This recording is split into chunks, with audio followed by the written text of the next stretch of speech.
नमस्कार। आज हम महाकवि केशवदास जी द्वारा रचित विश्वामित्र और जनक की भेंट भाग 5 पढ़ेंगे और इसकी व्याख्या समझेंगे।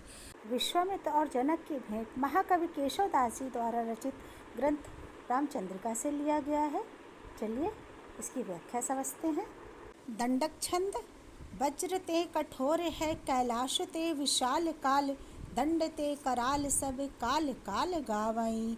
केशव त्रिलोक के विलोक हारे देव सब, छोड़ चंद्र चूड़ एक और को चढ़ावई।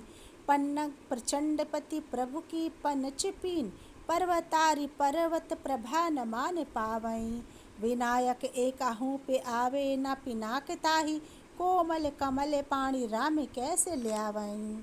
वज्र ते कठोर है कैलाश ते विशाल। राजा जनक जी कहते हैं कि हे ऋषिराज, शिव जी का वह धनुष वज्र ते कठोर है, अर्थात वज्र से भी अधिक सख्त या कठोर है। कैलाश ते विशाल, और कैलाश पर्वत से भी अधिक विशाल अर्थात बड़ा है। काल दंड ते कराल, काल दंड अर्थात यमदंड, कराल अर्थात कठिन या भयानक, अर्थात यमराज द्वारा दिए गए दंड से भी अधिक कठिन या भयानक है। सब काल काल गावई, अर्थात सभी इस धनुष को काल है ऐसा कहते हैं। केशव त्रिलोक के विलोक हारे देव सब। केशवदास जी कहते हैं कि राजा जनक जी विश्वामित्र जी से कहते हैं कि त्रिलोक अर्थात तीनों लोक तथा देव सब अर्थात सभी देवता, विलोक अर्थात विलोक हारे अर्थात शिवजी के इस भयानक धनुष को देखकर हार मान गए हैं।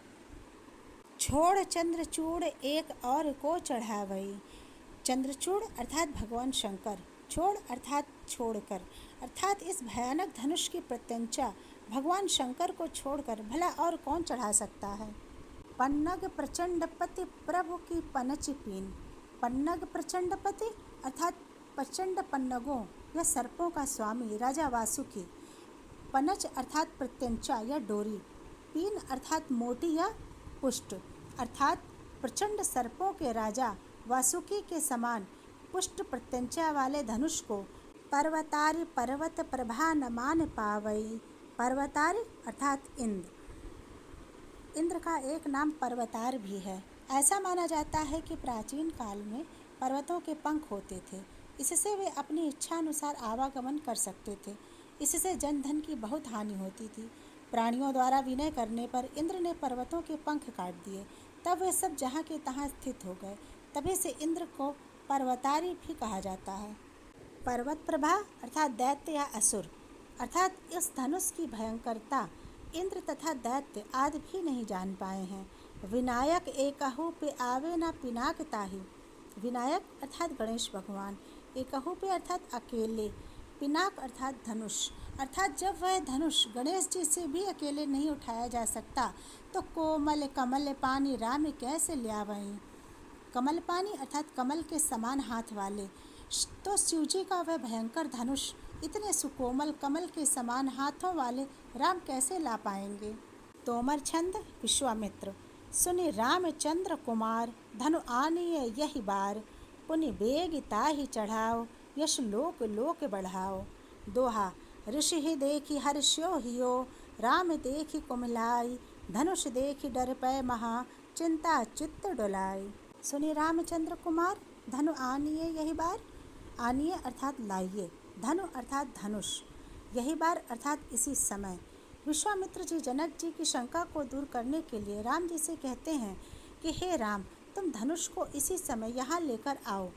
पुनि बेग ताहि चढ़ाओ, यश लोक लोक बढ़ाओ। पुनि बेग ताहि चढ़ाओ, बेग अर्थात शीघ्र, अर्थात फिर तुरंत ही या शीघ्र ही धनुष पर प्रत्यंचा चढ़ा दो। जस लोक लोक बढ़ाओ, और इस प्रकार अपना यश समस्त लोकों में बढ़ाओ। ऋषि ही देखि हर्ष्यो हियो, राम देखि कुमलाई। राजा जनक जी का हृदय ऋषि विश्वामित्र जी को देखकर जहाँ हर्षित हुआ, वहीं राम देख कुमलाई, अर्थात वहीं राम जी को देखकर दुखी हुआ, क्योंकि उन्हें लगा कि इतने विशाल धनुष को ये सुकुमार व सुकोमल राजकुमार राम कैसे उठा पाएंगे, जिसे बड़े बड़े वीर न उठा पाए। धनुष देख डर पै महा, और धनुष को देखकर उनका हृदय अत्यधिक भयभीत है। चिंता चित्त डोलाई, और इसी चिंता में उनका हृदय डोल रहा है या उनका हृदय अत्यंत विचलित हो रहा है। यहीं पर विश्वामित्र और जनक की भेंट भाग 5 समाप्त होता है। मिलते हैं भाग 6 के साथ। अगर आपको मेरा यह वीडियो पसंद आया हो तो कृपया लाइक करें, सब्सक्राइब करें, शेयर करें और बेल बटन को क्लिक अवश्य करें। धन्यवाद।